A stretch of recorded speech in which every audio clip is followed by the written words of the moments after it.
Well, for the second day in a row, the NYPD raided a strip of illegal vendors in Queens. This is video from Monday's raid, where officers were seen confiscating merchandise. Some of the goods are reportedly stolen. So crime is now at a point where stolen items are literally being sold right in front of the very stores they came out of. And experts say that when one illegal market gets shut down, others are ready to spring up in its place.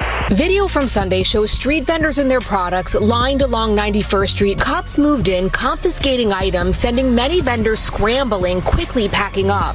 It's troubling. All day long they're lined up. This is what retail theft looks like these days. Groups of thieves who make it look like a competition on a game show, quickly snatching up any and everything. They're stealing from these stores, taking the items outside, and then selling them right in front of the stores. Most of those street vendors are believed to be migrants. This is the byproduct of bringing thousands of people to a city and telling them they cannot work. Basically, people come here and set up a flea market. This is the #1 complaint in his office. Probably 15 to 20 calls a day. The one that was like the most brazen was the guy who pulls up in a van and he starts building a display of Home Depot power tools that were stolen. It was all out in the open and nobody seemed to care. This isn't going to happen overnight, but we're starting more and more to focus on it. So the people who live here, the business owners that are losing money, we're doing it for them.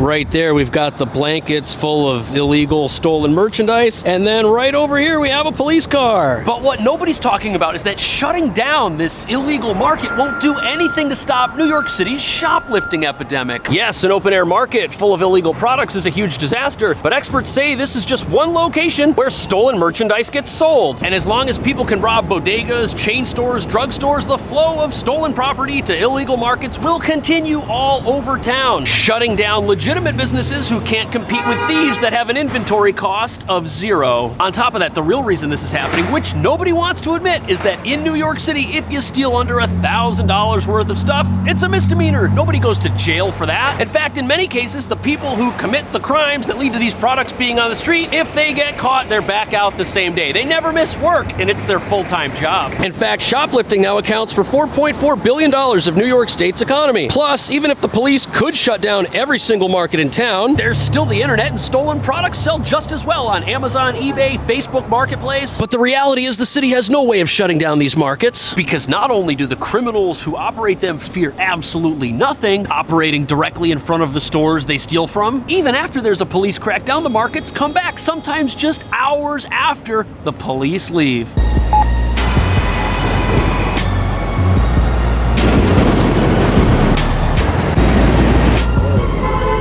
So here we are, heart of the action, Roosevelt Avenue in Queens. This area is a hotbed for illegal activity, and it's the site of the raids that just took place. This is video from Monday's raid. Officers were seen confiscating merchandise, ranging from clothes, jewelry, and power tools.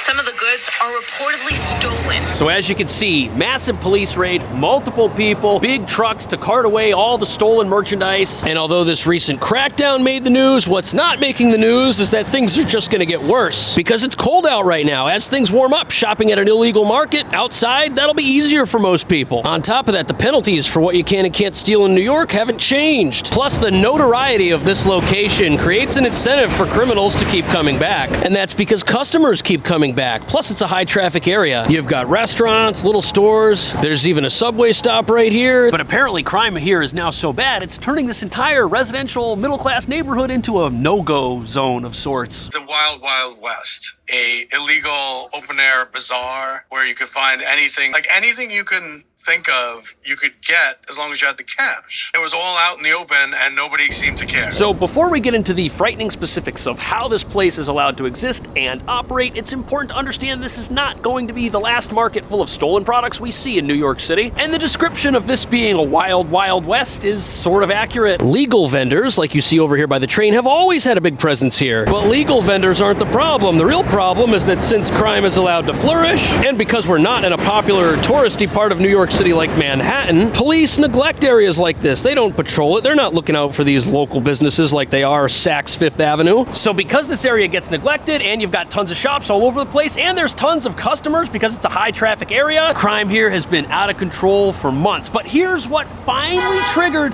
a police raid where they moved in and confiscated everything. These individuals were stealing from stores right here, right where they're selling.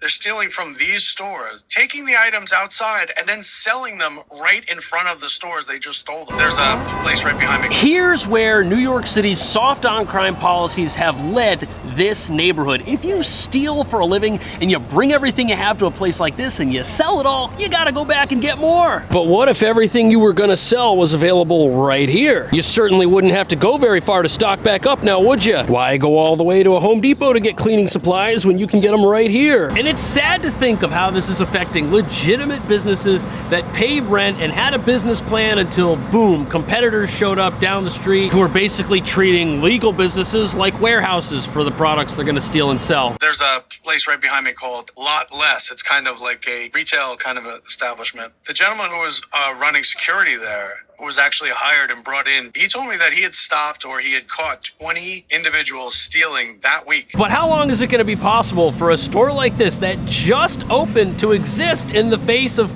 customers who have to walk by, piles of the things inside the store being sold on a blanket literally across the street? Look at this. Right on the other side of this truck, there are blankets set up. Maybe the stuff being sold right there came from Lot Less. Maybe it came from this department store. But even if it didn't, there's no way having an illegal market outside of a legal one is good for the local economy. And the other problem this creates is that not only are legal businesses like this place in danger of closing from competition that shouldn't exist, what do they have to do inside the store when stuff gets stolen? Well, they have to raise their prices to offset their losses. If half the stuff on the store shelf gets stolen, the other half has to cost 100% more to make up the difference. You should have been here in the summer. I should. So it's been going on for at least 6 months. You're lucky because before there was food stands here too. A lot of food stands. All this whole strip.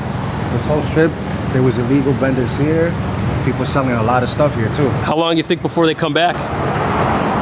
Couple months. And since the city's been allowing these theft markets to exist, not jailing the people who sell at them, the legal stores only have one answer. You can hire security, which costs a lot more money. And no, insurance payouts are not how Lot Less plans to stay in business. And when they do get an insurance payout, it's not the full value of the product, it's a lot less. And when they opened the store, their goal was to sell those products at full price. Insurance payouts are not going to keep them open, which invalidates the argument that shoplifting is a victimless crime. In fact, the real victims of shoplifting are the people who live around here and obey the law. Because now when they buy things at Lot Less or the grocery store, those things cost more money. But what most criminal sympathizers don't realize is that if these illegal markets are allowed to continue, they're going to destroy neighborhoods like this one all over the city. If this continues, these stores cannot compete with people who are illegally selling their stolen merchandise. The one that was like the most brazen was the guy who pulls up in a van and he pulls out a folding table and he starts building a display of Home Depot power tools that were stolen. Now, to understand how this is a problem, realize that a business like Lot Less, it can't exist anywhere. They sell products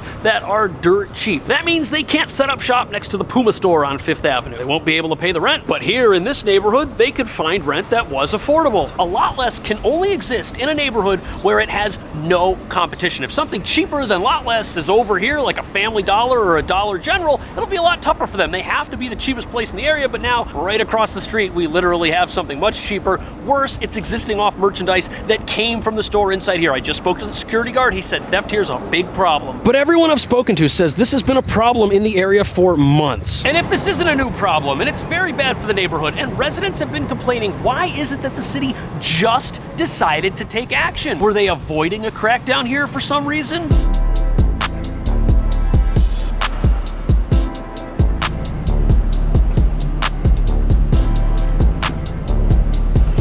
So here we have the Roosevelt Hotel, a former luxury hotel that is now a shelter for asylum seekers. And critics say that the city was aware that these illegal theft markets were being run by people who might be living in facilities like this, and that's why they waited so long. But is that true? And most of those those street vendors are believed to be migrants, and the mayor did address that. He believed a lot of these migrants are turning to different ways to make a few bucks because some of them are not legally authorized to work. So it sounds like the mayor was aware, but over 180,000 asylum seekers have come to the city, and most of them just want a better life than what they had, what they left in their home countries. But for the few who don't think that way, New York City, with its pro-crime laws and misdemeanor shoplifting arrangement, it is the perfect place to steal from stores and start your own business. And although we're never going to get the real answer on why the police decided to crack down when they did, there are issues all over town that require the NYPD's attention, and they're short-staffed, which makes it pretty likely that the reason they waited is because they just didn't have the resources. Now, when I was over by the remnants of that illegal market that are already starting to rebuild themselves, I spoke to a couple of the people that were selling things on one of those blankets, and they told me that they were just trying to work. But the problem is that work permission in this country, that's something that can take 6 months to a year, and it's not up to New York City, it's up to the federal government. And it means nobody in New York City leadership thought about what would happen if 180,000 people came to New York, but were unable to participate in the city's economy, let alone build their lives and move out of the shelters. And this has created an opportunity for a small number of criminals to exploit the asylum crisis and New York City's laws to their advantage. Some of the problems we're facing, in our city, this is the byproduct of bringing thousands of people to a city and telling them they cannot work. Now, here's an idea, just an idea. What if the people who were coming here, fleeing poverty, who wanted better economic opportunity, what if they were told the truth about what life would really be like in this city before coming here? Everyone here wanted something better than what they left. But the problem is that hasn't materialized for the vast numbers of folks that the city is now obligated to take care of. By the way, many of the folks living in situations like this remarked that they thought it would be easier to get a job and to integrate into the city's economy, but that hasn't been the case. But the big question is, why are people living in shelters while being under the impression that they're gonna get out of here and start working soon? Hundreds of migrants are rallying down at City Hall. They're calling for better quality of life, saying they want to be put to work, but it's been difficult to cut through all the red tape. CBS's John. So here you have a massive rally at City Hall, mostly working age people whose hands are tied. They can't do anything except sit around and wait for something that they thought was going to happen and were not dissuaded from believing in, which hasn't happened. On top of that, other networks have interviewed people who said that they were promised help finding a job, which makes it seem like people in the shelters are being told to hold out hope for employment opportunities that just don't exist. Now, many people aren't sure who's giving people the impression that they will be able to come here and immediately get back on their feet. But the point is, it's happening, and it's kind of ridiculous to think that people wanted to come here and live in a hotel that doesn't have a kitchen, has very little privacy, that they have to move out of after 30 days. People aren't dumb. And many people say that's why these protests are going on, and sadly, why some people have resorted to selling things that they steal for a living. All of this is a byproduct. I keep telling folks, you have 3,000 people on Randall's Island that cannot do anything all day. That's just not right. So there you have it. Mayor Adams right on the money. These illegal stores are being supported by a shoplifting economy full of stolen products. And what many people say is truly ridiculous is that city leaders have known the entire time that they don't control how quickly people get a job. They can control how quickly paperwork gets processed. They can speculate that the government is going to make that process faster, but that never happened. And people wouldn't be rallying if those were true statements and if they hadn't been misled to some extent by the very apparatus that is keeping them in a situation where they can't do anything. Either way, it's hard for many people to believe that New York City's asylum crisis got to the point where it's at completely by accident and completely beyond the scope of anyone's ability to perceive what might happen in the near future. But what nobody's talking about is that even if everybody inside the shelters gets work permits today and can start work tomorrow, the temptation to be part of New York's growing shoplifting economy is still gonna exist.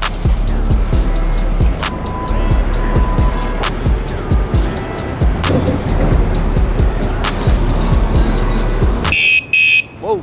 You see all these e-bikes parked out in front? These are here because delivery jobs are one of the most popular ways to work and one of the best ways to work for people who just moved here and may not have a ton of skills yet. But the problem is not everybody wants to be a delivery rider. And the city's soft on crime policies make other types of illegal employment much more profitable. Throughout 2023, the number of these vendors continue to grow exponentially, and the number of robberies in the stores around here just going off the chart. So this was actually It shouldn't take a genius to figure out that this is all going on in one of the hardest, most expensive places you could possibly live. In fact, the cost of living in New York is so high that many Americans with college degrees struggle to live here and make it. Things aren't any better outside of New York City, where the state itself has above average living costs. And think of the tough future many asylum seekers are gonna have because delivery jobs in New York City's economy aren't gonna pay enough for $5,000 a month apartments. But as much of a disaster as that sounds like, things are now even worse because the city just passed new laws which are making it harder for delivery riders to make money. And now that there is a guaranteed minimum wage that people doing delivery need to make, many folks who used to be able to get plenty of work when the rate was around $11 an hour plus tips, they now say the work's just not there anymore. And that's sad because it means that what little opportunity people living in the shelters had to benefit their lives has now also been taken away from them. And when you look at the huge numbers of delivery vehicles parked in front of shelters like this, in a booming job market with plenty of work, these wouldn't just be sitting here. And critics say putting people in a tough economic position and then telling them they have to leave these shelters and go and provide for themselves is just going to cause more folks to make the unfortunate decision that crime pays in New York. Here's the thing, when these raids happen, it does spook some of these vendors, so they stop selling for